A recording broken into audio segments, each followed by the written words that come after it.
Hello to all our community members. Mission IAS PCS में आपका स्वागत है।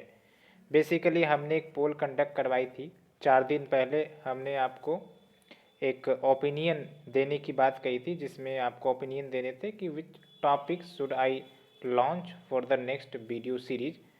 तो बेसिकली 4 दिन हो गए हैं और जो कुछ भी रिस्पॉन्स आपके आए हैं उसमें से जो मेजॉरिटी ऑफ रिस्पॉन्स अगर हम देखें तो उसमें इंटरनेशनल रिलेशन का ज़्यादा रहा है।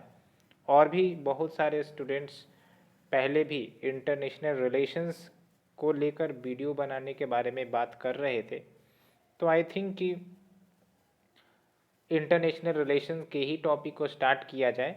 और थोड़ा सा ये लंबा टॉपिक भी है और इस पे अगर हम क्वेश्चंस की बात करें तो काफ़ी ज़्यादा वेटेज भी रहता है। हालांकि इसको आप GS 2 से ही जोड़कर देखते हैं, लेकिन एक अलग टॉपिक इंटरनेशनल रिलेशन का आपको इसमें देखने को मिलता है और क्वेश्चंस आते हैं। जिस प्रकार से इंडिया अपने आप को ग्लोबली रिप्रेजेंट कर रहा है वेरियस प्लेटफॉर्म पर, आप देख रहे हो G20 की प्रेसिडेंसी इंडिया के पास आ गई है। उसके बाद SCO की अगर हम बात करें, आपका शंघाई कोऑपरेशन ऑर्गेनाइजेशन, उसकी भी प्रेसिडेंसी इंडिया के ही पास आई है 2023 में। SCO हो गया या फिर G20 हो गया। तो ये सब एक प्रकार से इंडिया के जो इमेज है नेशनल इंटरनेशनल लेवल पर उसको बढ़ाता है। तो ये मैं कुछ ऐसे ही बात बता रहा हूँ कि इंटरनेशनल रिलेशन जो है वो काफ़ी ज़्यादा इम्पॉर्टेंट हो गए हैं अगर हम बात करें। और साथ ही साथ आप प्रीवियस ईयर क्वेश्चन भी एनालिसिस करोगे तो वहाँ पर भी इंटरनेशनल रिलेशंस के क्वेश्चन आते हैं। लेकिन हाँ, एक बात तो मैं आपको श्योरिटी के साथ बता देना चाहता हूँ कि इसमें आपका कोई टेक्निकलिटीज़ नहीं है। जैसे ज्योग्राफी की बात करो या फिर आप अदर कोई सब्जेक्ट ले लो, लाइक GS 4 की बात कर लो, तो वो सब में क्या होता है कि आपको थोड़ा सा अंदर डीपर जाके सोचना पड़ता है, आंसर्स बनाने पड़ते हैं। यहाँ पर कुछ ही गिने चुने पॉइंट्स होंगे जिसके आधार पर या फिर उन पॉइंट्स को अगर आप अच्छे से समझ लेते हो तो आराम से आप बायलैटरल रिलेशंस को भी टैकल कर सकोगे।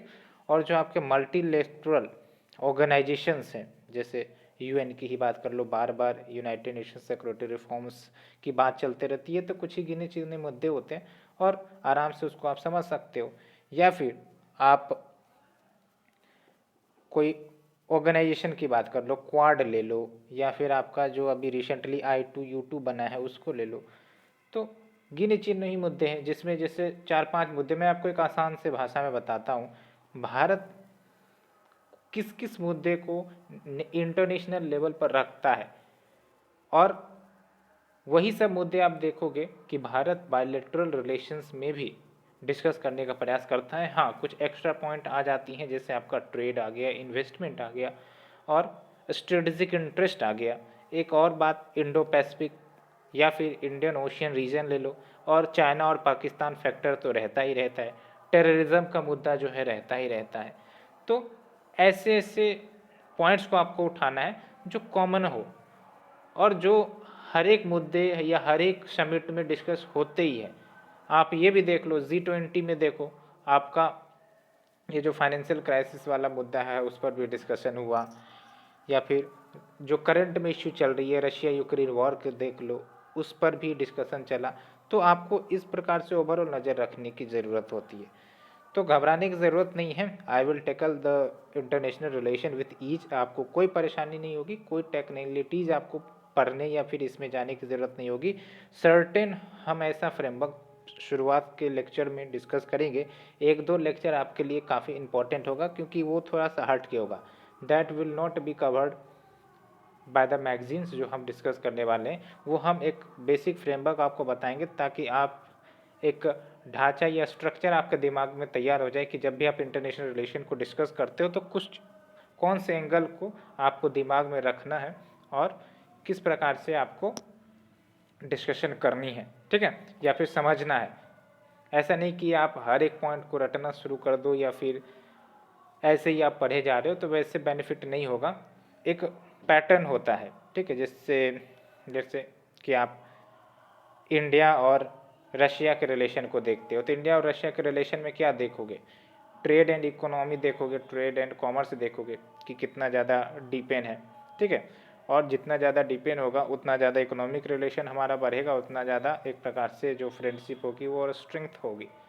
और दूसरी इंपॉर्टेंट बात ये भी देख लो, स्ट्रेटजिक इंटरेस्ट। स्ट्रेटजिक इंटरेस्ट यानी कि अगर इंडिया और रशिया का रिलेशन अच्छा होता है तो जाहिर सी बात है हम अपनी जो पकड़ है सिक्योरिटी के टर्म्स में या फिर डिफेंस के टर्म्स में वो मजबूत कर रहे हैं। आपको याद होगा कि आपका जब 1972 वॉर हुआ था तो फ्रेंडशिप ट्रीटी सब साइन की गई थी। अदरवाइज यूएसए का थ्रेट था, वो भी अपनी जो है मिलिट्री बेस इंडियन ओशन में लाने का प्रयास कर रहा था। तो ये सब कुछ पॉइंट आपने सुना भी होगा। तो इसीलिए कहा जाता है कि अगर हम इंटरनेशनल लेवल पर हमारी जो रिलेशंस है वो अच्छी होती है बहुत सारे देशों के साथ, तो हमारी इंटरनेशनल सिक्योरिटी मजबूत हो जाती है और हमारी जो कैपेबिलिटीज है वो ऑलरेडी इन्हांस होकर आती है।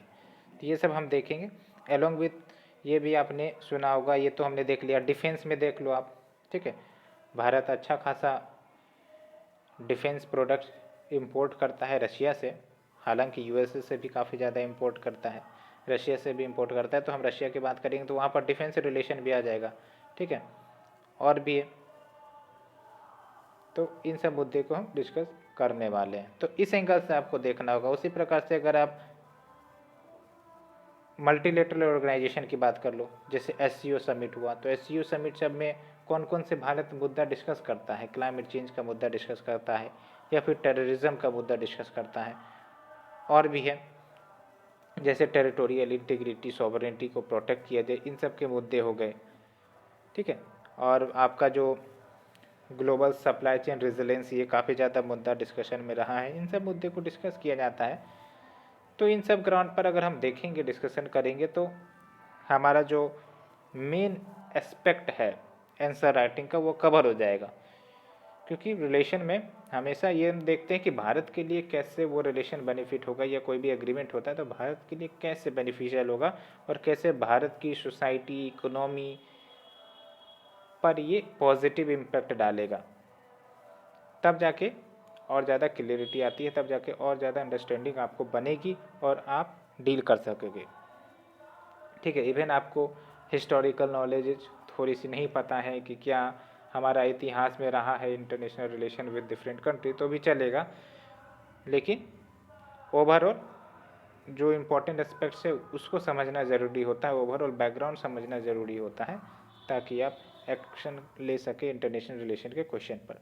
तो होप ये लेक्चर आपको आगे पसंद आएगी, और इसी के ग्राउंड को ध्यान में रखते हुए मैं इंटरनेशनल रिलेशन के टॉपिक को स्टार्ट करूँगा।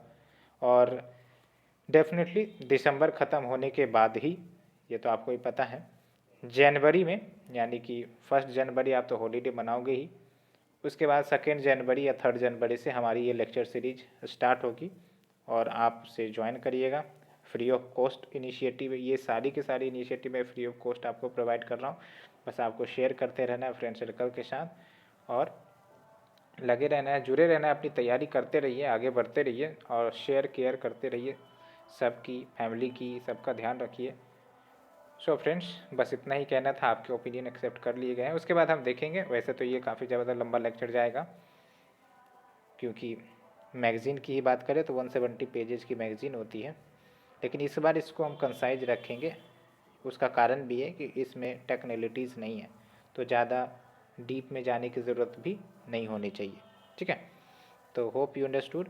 और उसके बाद हम हो सकता है ऐसे राइटिंग करवा दें, या फिर इंटरनल सिक्योरिटी, और भी जैसे रिस्पॉन्स आए हैं ऐसे राइटिंग के भी रिस्पॉन्स आए हैं, तो ऐसे राइटिंग उसका तो ज़्यादा समय नहीं लगेगा, क्योंकि उसमें आपको स्ट्रक्चर प्रिपेयर करके रखनी है, और जितनी आपकी जीएस की नॉलेज होगी उसमें, आपको पता है ना ऐसे में 2 टाइप के होते हैं, फिलोसफिकल ऐसे और एक आपका होता है जीएस टाइप, है ना। आपको पॉवर्टी या फिर माल न्यूट्रिशन इन सब से जोड़ कर पूछ लिया जाएगा, या फिर फिलोसफिकल जो आपके कोई फिलोसफर रहे हैं उन सब के कोड दे दिए जाते हैं, आपको डिकोड करना है, उसके बाद लिखना है। तो थोड़ा सा फिलोसफिकल एस्पेक्ट जो है वो उसमें थोड़ा समय लगता है, और वो या उसमें आपको फ्लुएंसी तभी बन पाएगी जब आप मोर एंड मोर इस टाइप के ऐसे को लिखते हो। Because practice makes a person perfect, ये तो थ्योरी आप जानती हो, इसको अप्लाई भी करके देखो, जितना अप्लाई करोगे इसमें उतना ज़्यादा आपको बेनिफिट मिलेगा।